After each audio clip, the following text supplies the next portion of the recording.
ரூபாய் 50 நாணயத்தாள்களின் எண்ணிக்கை ரூபாய் 100 நாணயத்தாள்களின் எண்ணிக்கைக்கு சமமாக இருந்தன. பணப்பையில் இருக்கத்தக்க குறைந்தபட்ச தொகை யாது? இங்க குறைந்தபட்ச தொகை யாதுன்னு கேட்டிருக்காங்க. இப்ப நாங்க இந்த தரப்பட்ட காசுதால பெறுமதி கூடியது பார்த்தீங்கன்னா ரூபாய் 500.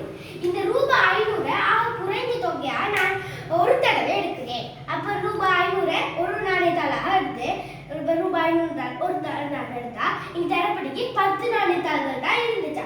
அப்ப ரூபாய் 500 ஒரு நாணயத்தாள் எடுத்த மிச்சம் 9 தாள் காசுகள் மிஞ்சடும். 9 தாள் காசுகளை இப்ப தண்டிக்காக ரூபாய் 50 நாணயத்தாள்கள் எண்ணிக்கைக்கு ரூபாய் 100 நாணயத்தாள்கள் சமமாக இருந்துச்சா.